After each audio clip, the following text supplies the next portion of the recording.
impression of the game you get out of it, what you put into it. It's like a walk of life. If you're good enough, go out and get it, no more about it. Not so much control in the centre of the field from Kilkenny as Richie Bennett sends it high and over the bar. Your mother sends you down to the shop for a pound's worth of goods and she gives you 50 pence. You can't get the pound's worth of goods, can you? Just about kept in. Oh, well done, Shawnee Buckley. To do that to Tomas O'Shea, he deserves to score from here. One of the highlights of the second game. Limerick went out there from the word go today. No more about it. They made all the running, that was it. Put the ball over the bar and the back of it, and that's it. No ifs, no buts. Is there much time left? We have a couple of injuries. Here comes Kieran Carey. Carey leading the charge of the right brigade. 45 metres out. He's a chance to score. He's put it high. There's no sympathy in this game for anybody. Hello and very welcome to episode 336 of Treaty Talk. It is freelance reporter Tom Clancy, joined by the Weekly Observer and Vale Star newspapers Matt O'Callaghan. Matt, we have gone from an absolute feast to a famine of Gaelic Games activity. There's still a sprinkling around the place, but we probably didn't know ourselves the weekend just gone, did we? No, Tom. It was difficult enough at the weekend now to occupy ourselves. Now there were a couple of important pieces on which we will dwell in at the moment, but we're now transitioning from the inter-county season to the club scene. So we might have a weekend or two now where things aren't too busy, but by God, will we make up for it? I think on Sunday, we'll say the weekend after next, when the Senior Football Championship will be starting, Tom, we will be busy. Don't look a gift horse in the mouth for these couple of weeks. Yep. It's a welcome break, but that doesn't mean that the inter-county scene has come to a standstill or that the curtain has come down on it. There's plenty happening in the Senior Hurling Championship, and unfortunately Limerick are not involved. I suppose it's a bit of like Hamlet without the prince, that Limerick aren't involved in the concluding stages of the All-Ireland Senior Hurling Championship. But guess what? We've made up for it, Tom. We're in the concluding stages of the Senior Football Championship, and we've a Talton Cup to look forward to. And really, Tom, and I know we'll dwell in it much in greater depth shortly, that it has captured the imagination around the county, which is lovely to see. Yeah, they've certainly come out of the shadows of the hurlers, and let's be honest, the footballers have operated a little bit off Broadway down the years at times, and out their own furrow, as they say. But now they're front and centre, Matt. All the other county teams have come to their conclusion. Just to touch on the hurlers, though, Matt, the first year. Just on the football thing there, Tom.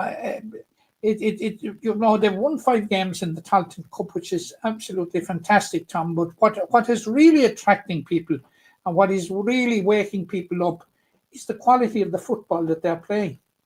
Yeah, they've embraced the new rules. Some of the football they're playing is top. It's top quality. Yeah, no doubt about it. I was just saying there that the senior football or senior hurlers, first time since 2017 that we're not involved in the last 4. I mean. Like, come on, Yeah, well, like it's Hamlet without the prince. I think that's the only way you can describe it. But it partly answers why, Tom.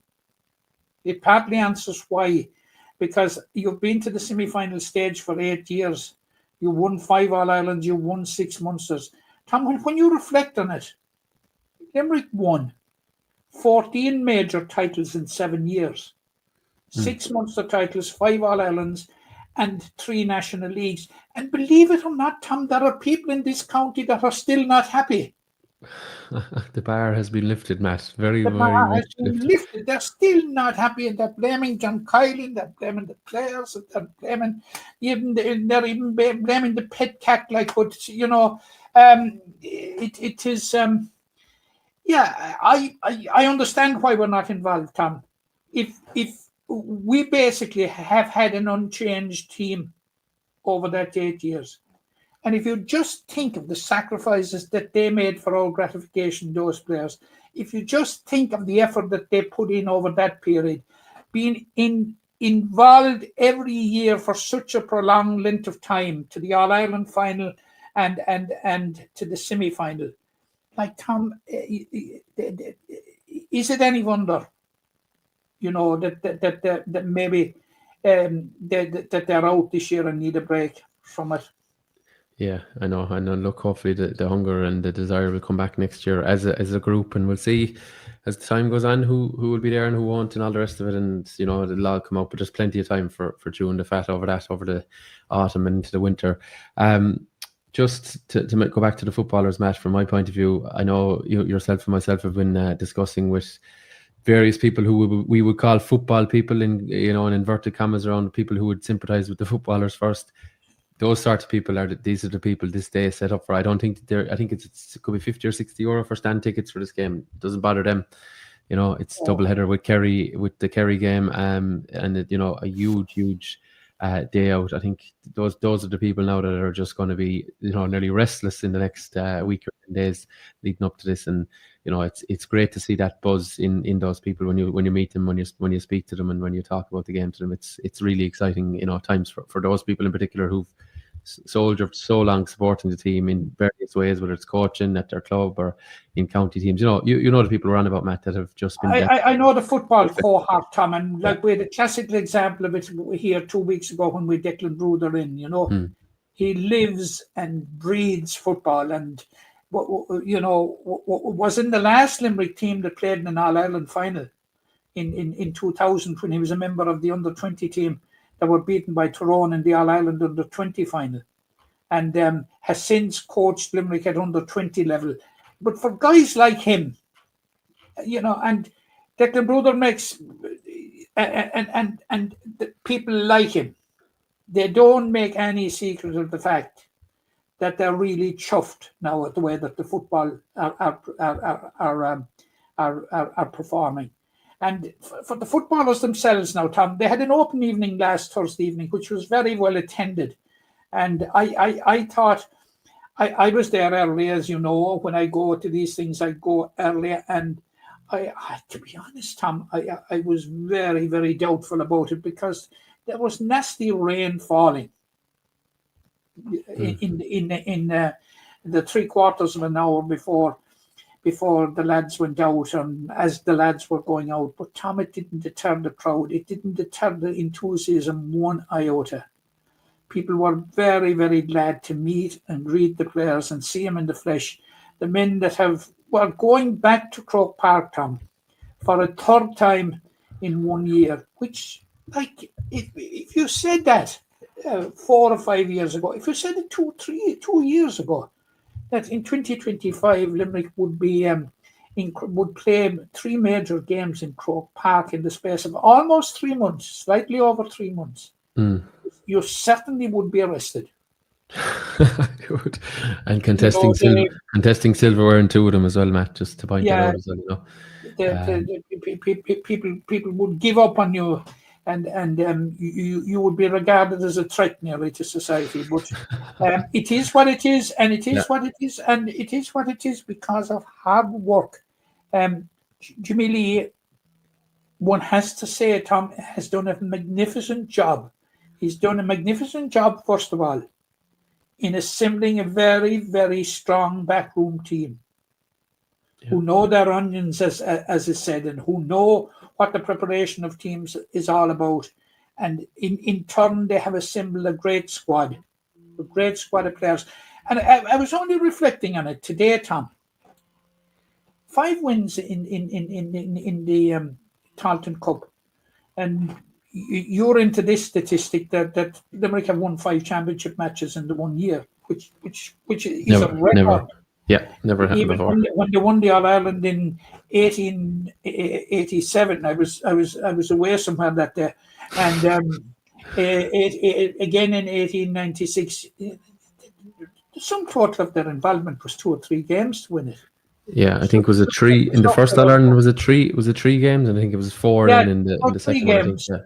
So, like, they've won 5 games now and laid a few bogeys along the line. Went to Corrigan Park in Belfast, had a very, very emphatic win. And I think, Tom, the real turning point for me, and I was fed up to the teeth of the sight of Westmeath beating Westmeath in Mullingar. That, Tom, was a landmark victory. Make no mistake about it. It was a landmark victory. But there are so many positives, it hasn't been trouble-free for Jimmy Lee and his management team, Tom. They've been beset by injuries, right through the Talton Cup, and as they head into the Talton Cup final. Now Barry Coleman, thankfully, is coming off the injured list, but you still have Darrow Shukru is there, Cormac Wolfe, Colin McSweeney, Adam Shanager. They've Fikra Cotter. They've all been picked up, injuries, and there were players that were in or about the team, either on it or in or about it. So, Jimmy has had to delve into his squad, and by God, Tom, hadn't they responded? And I suppose the strength of the squad was never more apparent, Tom, than in the semi-final against Wicklow, when we lost Ian Corbett, when we lost James Norton, when we lost Emmett Richter, and we had people to come in off the bench and fill the gaps. Like, if Wicklow were looking for 3 Limerick players to go off or be missing, I guarantee you those 3 would be among them, certainly. Yeah. So, it gives you an idea of the depth that is now in the squad. So, it's a year full of positives for Limerick football, and that draw in Longford and that defeat to Wexford in the second game of the league in Mick Neville Park which brought our number of league games to 17 without a win. It's now a bad memory, Tom, but it's consigned now to the bowls of history. It is. We talk about we start talking about Limerick football for 2025 and the trip to Ruislip, Tom. We'll take it from there. That's it. Yeah, and it's been a very, very happy bus, plane, train, whatever motor transport since then, and very few bumps in the road. But hopefully, one more hurdle can be jumped. Matt, just what I suppose we touched on a bit of history there, and I suppose we might as well stay on the topic now. Just looking back at Limerick's the first ever football All Ireland. Now I'm deferring to Wikipedia for this, for anyone that thinks I'm that knowledgeable, but I suppose just to bring people up to speed. Limerick played their first ever intercounty game, as it were. Commercials, which would have been a Limerick City-based club, would have represented Limerick, having, I believe, won the county final after losing it, but then appealed against, I'm not sure off the top of my head now who they appealed against, but they were represented Limerick after winning the refixture. They then played Meath, 24th of July 1887 in Merrion in Dublin, at attendance of approximately 10,000, 3-2 to 2 points. That'll do it nicely. In what was the first round, there was no provincial series at this point, so there was just a plethora of counties involved. And then in the second round, Limerick, would you believe, drew with Kilkenny, 1-10 apiece in Kilmainham. Sam, I just interrupt you there. That's something that has been forgotten. Like, Kilkenny have won the Leinster Senior Football Championship, I think it was 3 times. Right. And they were almost, not quite, they won a hurling final before they won a football final, but it was very, very close that they nearly won a football final before they won a hurling final. Yeah, I suppose it's become known as a hurling county, but like traditionally before that, you'll even see records of Kilkenny being mentioned in dispatches as a cricket stronghold in Ireland, and other sports, soccer in some quarters as well. But sorry, Limerick, in August drew that game and then played a replay in Bancha in Tipperary, and were 1 point winners. Although I say 1 point, I don't know, we did a goal trump all back then, 1-3 to 5. I'm not sure the rules in the first year, and then had to play the semi-final in Bohermore, where that's against Tipperary. Bohermore, sorry, that is Ballybricken direction, is it? Is that the Bohermore it's referring to? Yeah. So an All Ireland semi-final play there. I'd love to see what the field looked like there. Now I tell you, if anyone knows anything about that, do get in touch. I'm always interested in these things. But then they headed to Beach Hill in Donnybrook, which is actually a part of Dublin that I ended up working in a couple of years ago. It's there near UCD. There was obviously a pitch there at the time, and they beat Louth 1-4 to 3 points in April 1888, giving Limerick the first ever All-Ireland football title, which was the 1887 edition. Typical of the GAA at the time, Matt, playing finals in the following years and subsequent years. Yeah. But at that no, time, Tom, no matter how many points you scored, if you scored more goals, for instance, there was, I think there was one game there, it was 2-1 to 1-9. Limerick were 2-1, their opponents were 1-9, but Limerick won the game because they had 2 goals. Yeah. Okay. Yeah, that was certainly the rule. Yeah, up until I think that was the rule. That was the rule at the time. You can see for the first maybe 15 or 20 years. I think. I presume it was 21 aside at that stage. Yeah, I was just going to mention that there. Yeah, it's those games were 21 aside, and then they later brought it down. I think to 16 aside or 17 aside. 17. And then it came, 17, yeah, and then it came down then to the 15. To 15. Obviously, tentative talks in recent years of bringing it back to 13 aside. In some quarters, that has to be stopped. There's enough of that. Right. Well, the rules have changed. Dennis Corbett, captain Limerick to that. There was 12 counties listed, Matt. I say listed because Dublin gave a walkover, Galway gave a walkover, Wicklow gave a walkover, to kind of knock a lot of the first round games on it. But look, it's interesting that they were able to coordinate a competition with so many counties, Matt, because obviously travel would have been so challenging at the time. Tom, in those days, communication, first of all, was primitive. Yeah. And then travel was absolutely primitive. But from a Limerick point of view, going to Dublin, I suppose it was by train.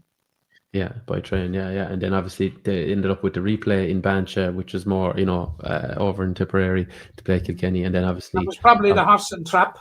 Yeah, and the home semi-final in Bohermore was probably just a case of getting the lads out from the city, out, a couple of miles out the road. Not impossible, but maybe the old bicycle on that occasion. So maybe many modes of transport for Limerick to win that All-Ireland. And it was Dundalk.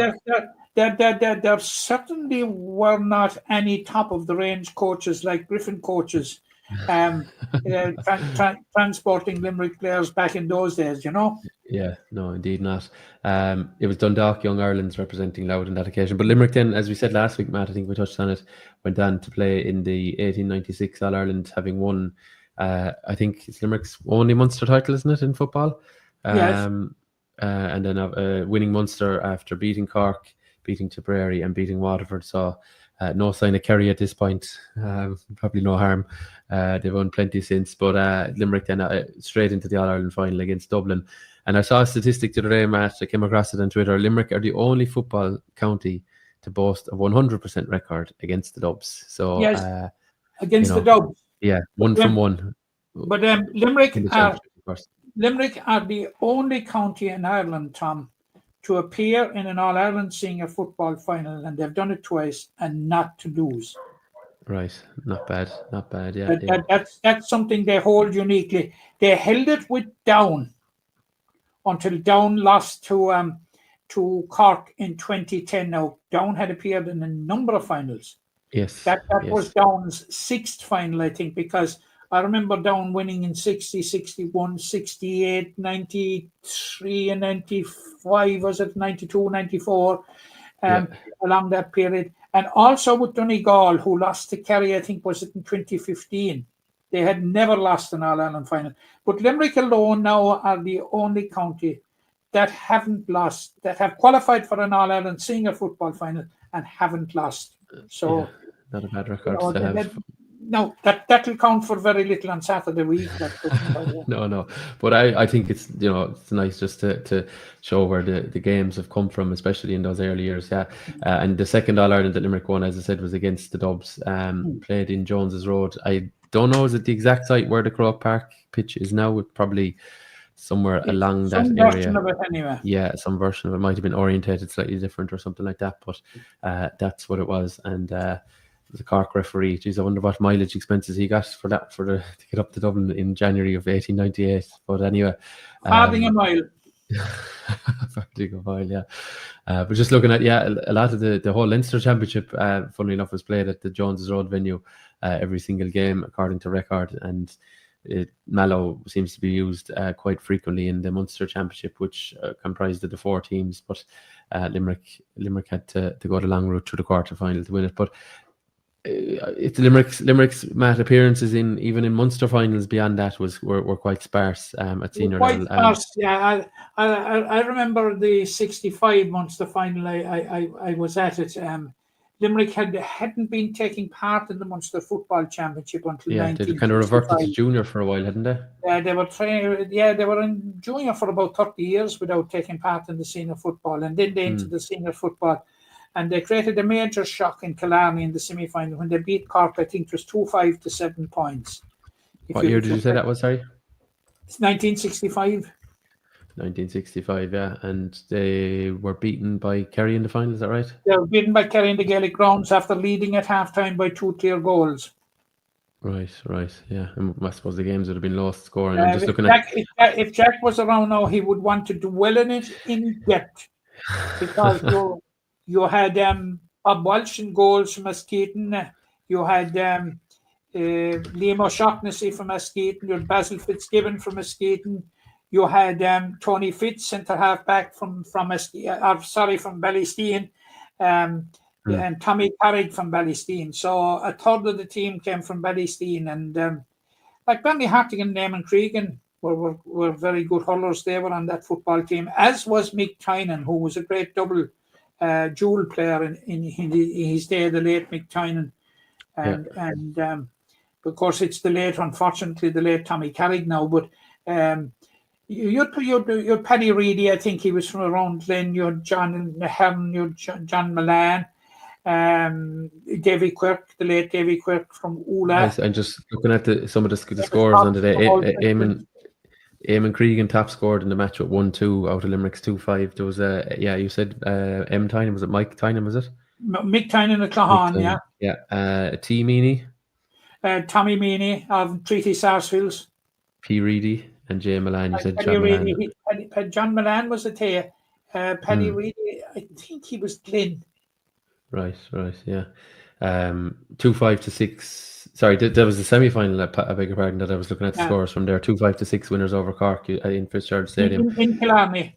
Yeah, and then in the Munster final, there was a certain Mick O'Dwyer on the score sheet for Kerry in a 2-16 to 2-7 win. It was Eamon Cregan with 5 points, Tynan with a goal, and P. Murphy with a goal. That was Pat Murphy of Clahan.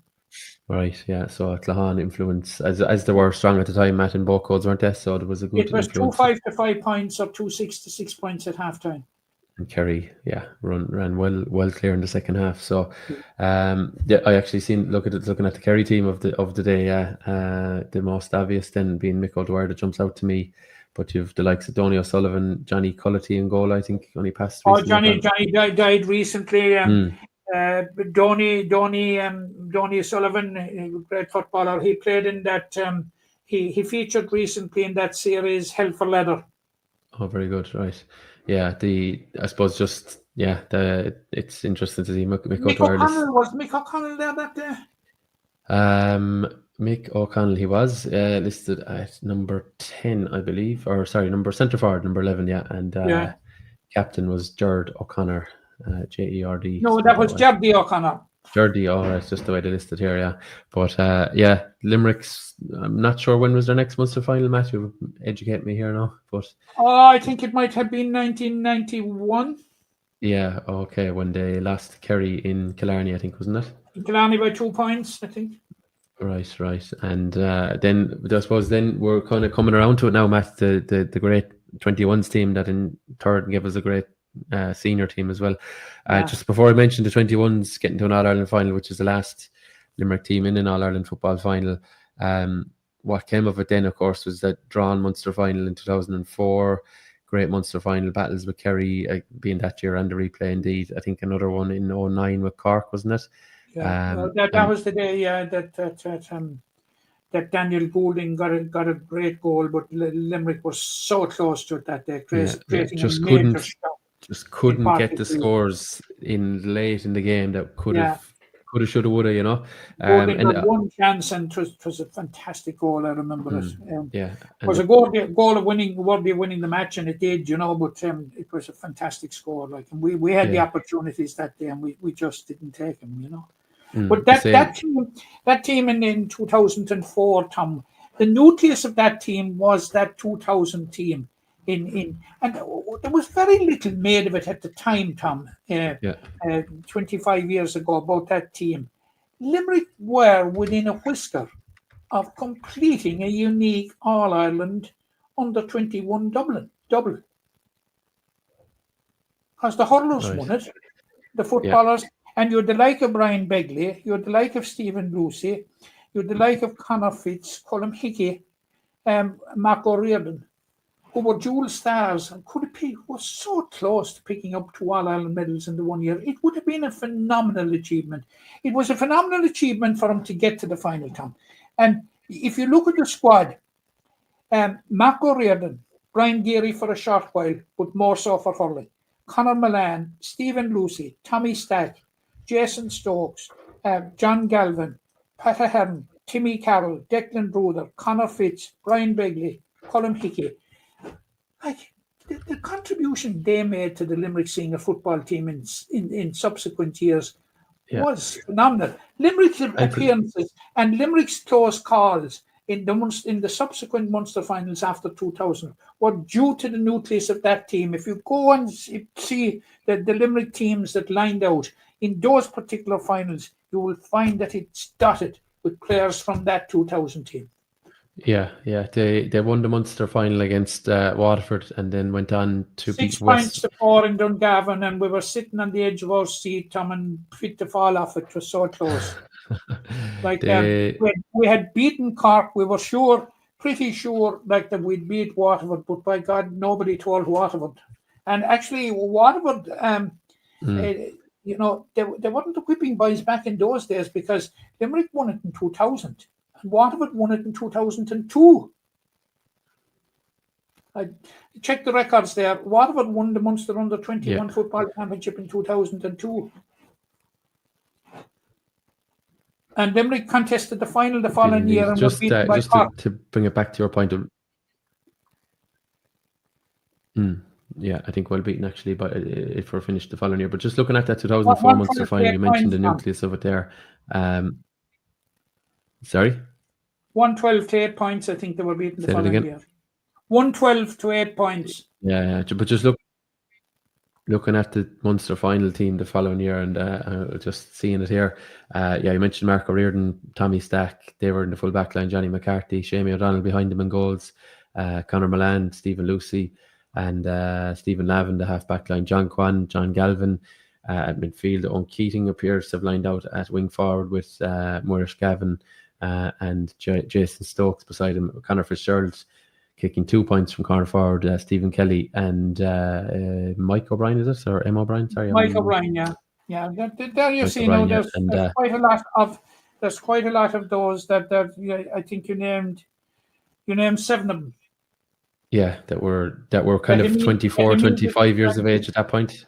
Yeah, that immediately transitioned into the senior team, And a certain J. Murphy from Ballylanders making an appearance off the bench. That was Johnny the referee. Yeah, absolutely. Oh, I know well who to say, all right. But no, it's and I was actually at that drawn Munster final, 1-10 apiece, and I do distinctly remember. Was it Owen Keating's frees that were pulled basically from 90% over the crossbar nearly? Yeah. And by Darragh O'Shea just pulled them back, and Limerick just couldn't find a winner. I seem to remember Maurice Gavin having a great chance at the end from play, just sliced it wide, and you just wonder. It's one of the big ifs for me about Limerick GAA. What if they had done that? What if they had won that day? They obviously would have been in an All-Ireland quarter final. It would have been a great scalp. I would say they would have been in a semi-final, maybe, Tom.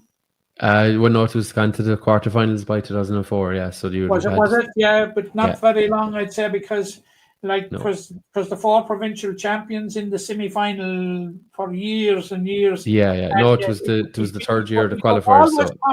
The 2 semi-finals, and they were on successive Sundays, and they were accompanied by the minor finals. Yeah, but the minor semi-finals. Yeah, but the point being that if Limerick had reached the All-Ireland series, which they failed to do for nearly a decade, of knocking on the door. Even the fact, I think the structure at the time, if you lost your provincial final, you were in round 4 of the qualifiers, and you basically were, in the last 12 basically. And if you won the round 4 qualifier, you were into the last 8. Limerick just couldn't get over that hurdle. So many near misses. Losing narrowly to Mayo one year, I think another year the last. Yeah. Didn't they lose to Cork after extra time? I think was that the year Cork got to won the All Ireland. I think maybe I could be wrong with that. So just couldn't get there, and then when they did get there, they got Kerry again. If you recall, I do in the quarter final. They beat Wexford in Portlaoise with a controversial Ian Ryan point, but a lot of those great names I mentioned there were near the end or were already gone, and it was just a shame for them that they never got to Grace Croke Park. We're talking about playing in Croke Park. It's a shame they never got that big day out. And when Limerick did get there, I would say played in Croke Park, and Stephen Lucy probably played. No, I'm not saying that none of them did, Matt. I'm just saying that but they probably played in the league final in 2010. Yeah, but for a championship game, and the way the draw worked out in 2000 was it 2010 or 11? Sorry, that Limerick got Kerry again. The team and Kerry had already hammered Limerick in that championship in the Munster semi-final. So it was just rotten luck, really. I think they would have fancied themselves against a lot of the other against any of the other 3 provincial winners, but they but possibly have got a bit of momentum going. But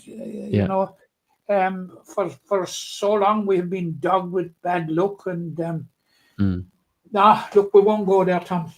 No. Just to wrap it up in regards to the football chat, so Matt, you mentioned there winning that game against Waterford. It was Westmeath Limerick beat, isn't it, in the All Ireland? Westmeath they beat in the semi final, and Westmeath have been avenging it since until now, Matt. Until now, so we hope that that's at an end now. Yeah. And it's onwards and upwards. Yeah, but look, there were a few ghosts and bogeys laid on the way to Saturday week's final. Like the win over Westmeath was huge, Tom. And having lost to Laois and Sligo in respective quarterfinals in 2023 and 2024, getting over Wexford was a huge hump. It was, absolutely. It was huge, and qualifying for the semi-final. And like as you make progress, you test yourself as you go along. And like it was Wicklow that Limerick came up against in the semi-final. A Wicklow team that looked to have Limerick on the rack with 15 minutes to go. But Limerick had a different script. They did indeed, yeah. But okay, look, we'll be building up to it again next week, Matt. We'll have a couple of guests next week to discuss all things Talton Cup final and Kildare, and let's see, can we get very, very excited this time next week, looking ahead to Saturday afternoon's trip to Croke Park. Tickets are available now as well. 2:30 p.m. throw-in for the Talton Cup, and the following game after is Kerry against... I'm forgetting who are Kerry even playing. I've been focusing so much, Matt. Who does Kerry draw? They're playing Tyrone. Tyrone, sorry, yeah. Kerry and Tyrone, and of course Meath and let's hope, Meath and Donegal is the following day. Let's hope to be a Munster double, Tom. That's it. Okay. And Kerry will use the same prescription on Tyrone as Armagh. Indeed, they'll do their best. Yeah. Tell me this, so Matt, the Masters footballers picked up a point at the weekend, their first home game of the campaign. Since we spoke, they picked up 3 points. How so? Tell me this. Tell me more. Right. Yeah, very interestingly, Tom. Last Saturday, they hosted Leitrim Longford in St. John's Park in Hospital. And it was 7 points to 6 to Leitrim Longford at half time. And within 4 minutes of the restart, Leitrim Longford had extended the lead to 1-8 to 6 points. And it looked very poor. And it looked bleak for Limerick at that stage, Tom. But Limerick kicked the next 6 points. The sixth one from John Doyle, which put Limerick ahead as the game was coming up to the closing minutes. 6 points, put them up 12 points to 1-8. And Leitrim Longford got a late equaliser to force a share of the spoils. And Anthony Mulno, who played in the West Junior Football Championship final over the weekend, turned out with the Limerick Masters and kicked 5 points. Anthony from St. Kieran's. Yeah. Now, where did the other 2 points come from, Tom? Limerick were due to play Wicklow this Saturday in Rebogue, and it was confirmed on Tuesday that Wicklow were not travelling and were conceding a walkover to Limerick. Right. So what it means is the Spirit Cup, Tom, is the 5th tier of competition. Like there are 23 teams, 23 or 24 teams that qualify, and it's graded down 1 to 5, with 4 teams going, with top 4 going to the top semi-final, second 4, third 4, fourth 4, fifth 4, which was the Spirit Cup, which we won in our first year. Now 3 or 4 counties failed to make the cut, and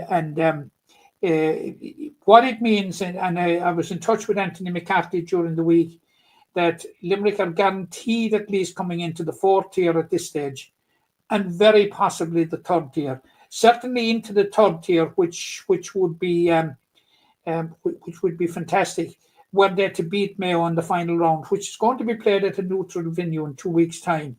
Right. So it's all going well. After losing to narrowly, you'd have to say, to Kerry and Clare in the first 2 rounds, Limerick had picked up 5 points out of the last 6 from a win over Waterford, draw with Leitrim Longford, and a walkover from Wicklow.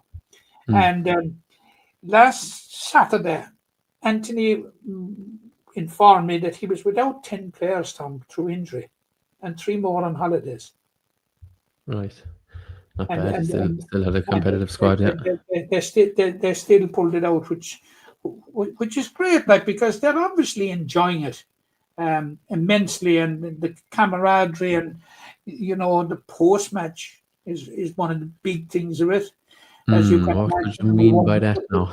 we won't dwell on that, but yeah, they're doing very well. They're guaranteed a place in the knockout stages, and I think rather than it being the Spirit Cup, which is the 5th level, it is more likely the 4th level now, or even possibly the 3rd level.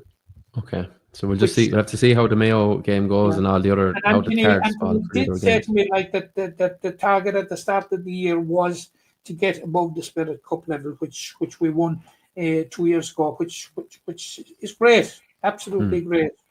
Yeah, absolutely. Okay, so we'll keep an eye on that Mayo game in the following week. And, yeah, it's going to be at a neutral venue, and the following week, I'm not sure it is on the following week, because the hurlers are playing on Saturday week, Tom. They're playing Tipperary and Clahan at 2 o'clock in the 4th round of the hurling, and Limerick to date have 2 wins out of 3. They beat Cork in the first round, they beat Kildare handsomely the last day out, but lost in the second round to Wexford. So, like, Limerick could be poised to get to qualify, but Tipperary, who are the All-Ireland champions, Tom, and who were very, very strong, as we saw last year, and I'm reliably told by the Limerick Gaelic Masters executive that Tipperary are stronger this year. We've heard that from Kieran Carey, didn't we, earlier in the year, and we just know it. But we're always hearing that these other teams are invincibles and are stronger, but I think Tipperary have lived up to the tag. Yeah. Okay. Let's see how they fare out in Clahan on Saturday week.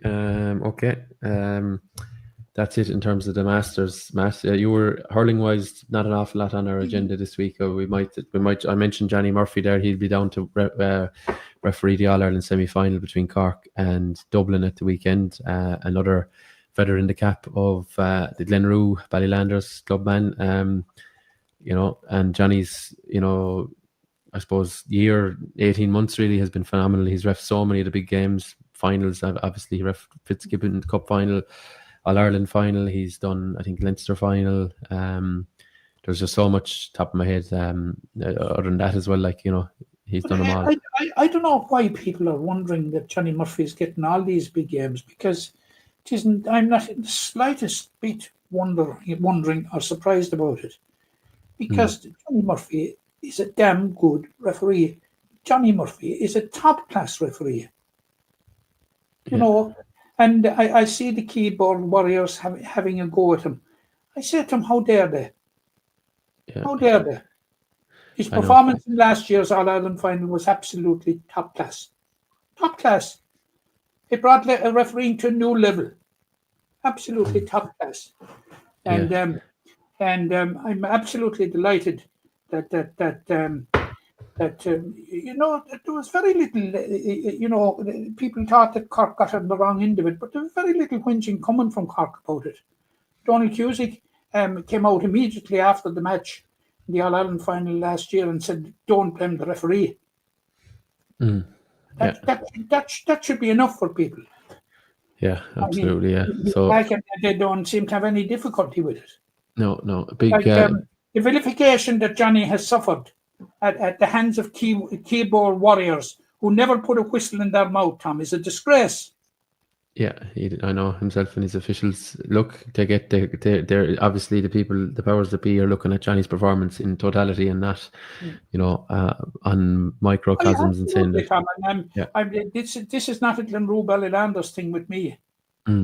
Yeah, I know he's been very good in the last couple of years, in particular. I think at intercounty level. You touched the septic sore there when you mentioned that, Tom, because. Yeah, but I was actually more celebrating the fact. I'm very annoyed with what Johnny Murphy has had to suffer over the years. Yeah, well, I wasn't even going there. I was just more saying it's great to see him getting another day out. Morons. Yeah. Okay. The two semi-finals, obviously Cork and Dublin and Kilkenny and Tipperary. There should be two good games, Matt. I suppose people are expecting Cork to walk through in some regards against Dublin, but I mean, Cork should win it now. The only thing about it is, Tom, like that. Now, Seamus Hannity is going to be a huge loss to Cork. Yeah. Cormac O'Brien is doubtful. Pat Ryan has a couple of very big calls to make. He's two right cornerbacks, Ger Millerick and Niall O'Leary, were missing the last year in the Munster final. Damien Cahalane came on and played the game of his life, a man of the match performance. So what does he do now that Millerick and O'Leary are back? Does some of them come in and Damien Cahalane drop out? I think it would be rough justice, but this is that's above our pay grade, Tom. And that's the whole question of centre back. Yeah. And I have flagged this going back with a couple of podcasts, and in my opinion, the outstanding performance at centre back of Kieran Joyce. And I just think that his performance levels are not the same on the wing. It'll be interesting to see what to do. And I think the Damien Cahalane piece is probably dependent a little bit on what Dublin list as their team, because, we saw John Heatherton and the problems he caused Limerick. He's a really big, powerful man and a big, real option. I think Damien Cahalane is probably the man for him. I don't know. I don't know. Could you trust the rest of that Cork full back line with a man of his strength and his stature in there? We saw Dan Morrissey, one of the greats of the position, struggle. It's fair to say in that quarter final. So, be interesting to see what Dublin do in that regard. Obviously, I think Dublin have Conor Donoghue back from suspension. They're now missing Chris Crummy, who's now suspended as well. So, even they have to shuffle the pack ever so slightly. But I suppose the trick for Dublin, Matt, is can they reach that intensity in that fight? And that, they won't have Donald Burke back. He had a cameo against Limerick. I couldn't see him starting, Matt. He's played such a learning. I'd say it's more likely that he'll be seen for 15 or 20 minutes. But he's going to be such an influence, Tom. He is, but he may start. Yeah, I'd be doubtful myself now. That's me at this point on a Thursday or Wednesday evening. But look, I think it's potential for a great game. The fact that it's nearly sold out or 99% sold out is fantastic for the game, and absolutely fantastic. Yeah, credit where it's due for the Cork supporters who are travelling in their droves to all these games. And now I think the Dublin support have probably, their footballers are out a bit like ourselves here in Limerick. One of their teams are done and the other one is still flying the flag. So maybe the Dubs are now out as well and saying, you know what, let's see, can we get these hurlers over the line and into a final, because it would be monumental for them. 64 years in the waiting for an All-Ireland final at senior. The last All-Ireland final, I remember it. It was in 1961. I'm wondering, is it a podcast or is it a history show we're having. And then they were beaten in the All Ireland final by Tipperary by 16 points to 112. Right. Billy Jackson got the Dublin goal. He was the left corner forward. Matt Hassett was the Tipperary captain. I'd have a fair shot at naming both teams, but I won't try now at this stage. Right. And how do you call that when are you leaning towards Cork? You think they'll have enough in the tank? Oh yeah, I'm leaning towards Cork now. Having said that, I'm leaning towards Cork now. The only thing that I see about them, which is going to be a slight disadvantage to them, is that they haven't had a game since the Munster final. Which Dublin it'll be 8 weeks. It'll be virtually 2 months. It was the 7th of June they played the Munster final. Yeah. The 15th and the 22nd or thereabouts, whatever exactly they fell. It's 5 weeks, and Dublin will have 2 games. That is an advantage to Dublin. Yeah. But an advantage to Cork, of course, is that the genie is out of the bottle. Like the element of surprise is gone. Yeah, I look at this Cork team and I see problems in that full back line consistently over the last couple of years. And I know earlier in this year they went on a run of not conceding goals, but Limerick exploited in that round robin game in Munster. Waterford had their chances, and a couple of decisions here or there in terms of passes what might have changed things in that game. And again in the Munster final, Limerick had a lot of goal chances, didn't take them, mind you, but I wonder, John Heatherton, Donald Burke, John Curry. I think there's scores there for Dublin. The way the history is against Dublin, it's 98 years since Dublin beat Cork. They've met 19 times. Cork have won 16. There have been 2 draws. Dublin have won twice, and there's been 1 draw. I wonder, Matt. Though you say the weight of history, there's an expectation now in Cork that they get into this final. There's an expectation that they go and win it. Pressure. Yeah. It's been 20 years, as they well know, on Lee's side, and I don't know. I'm kind of plumbing. I'm bizarrely plumbing for a Dublin win. I'd probably be left with egg on my face now, and Cork will probably win by 8 or 9 points, but I don't see it. I think the Dublin level of performance in a lot of games has been quite good. John Kiley, to quote him from the last year, or paraphrase him at least, he saw a lot of elements of Dublin that they had in some games, and they pulled it together for the Limerick performance. So if they can get close to that again, I think they could cause Cork an awful lot of problems. Yeah, they're going to cause Cork problems, but at the end of the day, I can see Cork coming out in top down. Right. Yeah, maybe it's wishful thinking for me, and I would like to see the romance of the Dubs maybe getting to the final at the expense of Cork. I wouldn't say no to it. The other game, Matt, on Sunday is the Cats against the Premier. It's Kilkenny against Tipperary. Yeah. There seems to be a lot of people think that this is going to be a foregone conclusion for Kilkenny, and now with the news during the week that Owen Cody is back, and I don't know who you're listening to, Matt. I don't think anyone sees it as a foregone conclusion. Well, no, I've been hearing to it that Kilkenny are going to win that. I'm leaning for Tipperary in this one, Tom. Yeah, I would think so. I would think so too. But Owen Cody is a bit of a trump card, isn't he? He'll be coming up probably against Robert Doyle. Robert Doyle is in his first years, having a great year. Yeah, I wonder the lack of game time in Croke Park, does that seep into it? Tipperary haven't played there for 6 years, Matt. It'll be nearly 6 years. 6 years. That's going to be an issue. But you have the Michael Breens, and you have the Ronan Mahers, Jason Ford, Jake Morris, John McGrath. What about Noel McGrath coming off the bench? What an impact, Tom, he's made. And then you have the likes of Robert Doyle, you have the likes of Owen Connolly, you have the likes of Andrew Ormond, who's on fire, Sam O'Farrell, Dara McCarthy. They will be fearless. Yes. This is new territory for them, They will be fearless. And I don't know who coming off the bench, Tom, who to me is going to be a huge star, in my opinion. Yeah. He was so good in the under-20, and the way he took his goal. Look, Tom, I take your point about they have not the Croke Park experience, but there's a core of players that have, and there's a core of players that, if it was played in the moon, wouldn't make any difference. Oh, that's true. These hurlers can hurl anywhere, yeah. Just let them loose. But it's the others in the middle that I'd be worried about. Will they step up to the plate for Tipperary? Yeah, I'm leaning towards Kilkenny only just though, Matt, in this one. I think that experience in their forward unit when you start listing them out. TJ Reid, obviously Adrian Mullen, Owen Cody now back. John Donnelly seems to have a new lease of life, and Martin Keown. It's there's a lot in their arsenal. And Galway were poor the last day, but again, talking about creating goal chances and not taking them. I mean, Galway left a handful behind in the Gaelic rounds in that quarter final.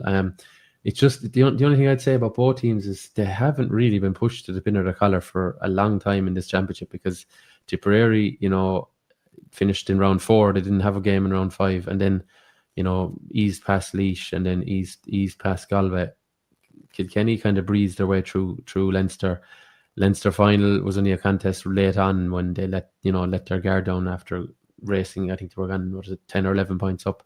I don't know. It could, if the game is tight, it's nearly uncharted territory for a lot of them. Certainly in recent memory in the championship. So, I don't know. I'd be leaning towards Kilkenny. I think that experience, and maybe they probably knew they would be back in the semi-final. With the greatest respect to their opponents in Leinster, they're probably trying to time it right for this. Whereas you won't look at Tipperary and say they had to put a lot on the line just to get out of Munster. And then you'd wonder what's in the tank then with all the even the 20s lads playing a lot of games as well. But look, that can be a good thing. They have great momentum behind them as a county team. I think there's fantastic momentum behind them, and there's a certain amount of contagion with winning the under 20. But they won the All Ireland under 20. But we must remind our viewers and listeners that Limerick beat them in the under 20 championship. Yeah, and then they came back to win it all. Just a little badge of honour. So I'm going for Cork and Tip. Right, well, I'm going for Dublin and Kilkenny. So one of us we'll be right somewhere, Matt. We mightn't be right between us. We'll be right between us, or one of us will be 100%. We'll probably have one each, right? Possibly. Yeah, maybe so. Look, we'll convene anyway. But no. But I'm convinced. I see something about Tipperary that I think they might take Kilkenny. They have a great record against Kilkenny, I can give you the years, Tom, but there was 4 decades in which Kilkenny never laid a glove on Tipperary. Right. Well, they haven't played each other in this decade in the championship. No. Kilkenny, they played in the league. Tip had a good win down there in Nolan Park. Yeah, load of red cards. So had Galway. Ancient history nearly in regards to the league form and all that. But okay, Matt. Finally, I think on my agenda for this week, just to mention the Fedomore tournament. You were there last Saturday. I was there, Tom, and it was a fantastic day. And it was the 4th edition of the William P. Clifford Intercounty Clubs tournament. And a fabulous day, and so well run by the Fedomore Club. Bit disappointing the amount of attendance that was at it. And those that stayed away, Tom, were the real losers, because the quality of the hurling was excellent. There were 4 teams there. Kilfeacle from Clare, who were the Clare County champions. They were Clare County champions. Who was it? Fecal, you said, was it? Fecal? Fecal. Fecal. The Clare County champions after a lapse of 36 years. Now, Ivor Quilligan, the Clare All-Ireland winning goalkeeper, was on board and played in the matches. Adam Hogan wasn't there. He's abroad at the moment. Then you had Mount Leinster Rangers from Carlow, who had 11 of the Carlow senior hurling team in their squad. Your Turin from Mayo, people will remember Turin. It was them that Mon Lean beat in the All-Ireland Clubs final 2 years ago by a couple of points. And now he wasn't there, but Turin have a very famous player of the past in Joe Henry. I was hoping that he might be there, that we'd have a chat with him, but he wasn't anyway. But he won 24 Mayo Senior Hurling Championship medals. And can you imagine it, Tom? And he won 3 Railway Cup medals. With Connacht, is it? With Connacht, at a time when Connacht were represented by Galway. His prowess was so much that a position had to be found for him, and he won 3 Railway Cup medals. But Turin from Mayo, and the final team was Lismore, who came in strength, led of course by Dan the Man, and Dan the Man played in both games. His brother Morris was there and played in both games, as did Cormac Daly and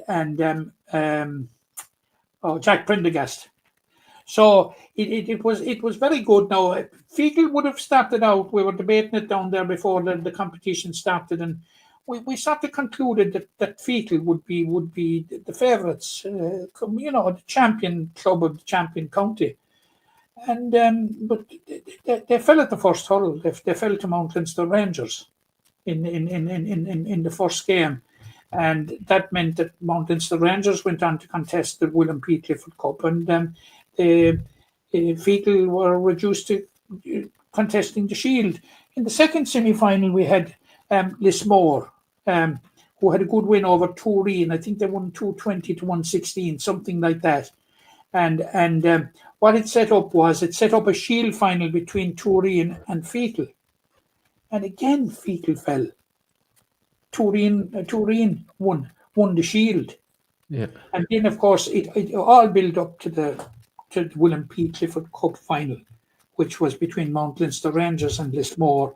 And you'd have to say, looking at the panels, that Lismore would start as favourites. But no, Mount Leinster Rangers won it comfortably, 3-13 to 13 points, which was very, very comfortable to take custody of the William P. Clifford Cup. Now, among the Mount Rangers team were a number of first cousins of referee who we spoke about a few minutes ago, Johnny Murphy. Right. Johnny's late dad, Sham, was from Ballymurphy in County Carlow, which is one of the three elements of Mount Leinster Rangers. Mount Leinster Rangers are a combination of three clubs that amalgamated, including Ballymurphy. So Johnny Murphy had a number of, and Jimmy Barry, of course, who was there, had a lot of cousins playing, and one of the main mentors actually was first cousin as well. So Mount Leinster Rangers, very, very well run tournament, Tom. Very, very well run. Good quality teams, great hurling. Unfortunately, a bit of a downer now. There was a bigger crowd this year than there was last year, which is good. Now there was no other hurling on at the weekend last weekend, and I would have thought that there would have been a better turnout of spectators. But it is what it is. It's an excellent tournament, and people should, make a note of it for next year. And the games they're played 12 o'clock, 1 o'clock, 2 o'clock, 3 o'clock, 20 minutes aside. Bang, bang, bang. Right. And we had top class referees there. Like Fedomore spared nothing in ensuring that the competition was run smoothly. Kieran Gannah refereed the two semi-finals, and Tom McGlinchey refereed the two finals. So, they really, really pushed the boat out. Yeah. Well, congratulations to all in Fedomore on another well-run tournament this year, and hopefully it'll be back again next year with another quartet of top-class teams. This is it. Like, if you look at the teams that have been there over the years, like then Brother Pierce's came over from London last year. Yeah. Okay. That was testimony in itself to the prestige of the tournament. Yeah, absolutely. All right. Okay, Matt, I think that's the last this week on Treaty Talk, unless you have anything else on your agenda. I have nothing else now, Tom. Good. And I got my Brabant sorted as well, so we've managed to hold up. So, folks, the gremlins in Bruff are gone. Yes, indeed. Yeah. Folks, we'll be chatting to next week, looking ahead to the Talton Cup and any other bits and bobs around the county. So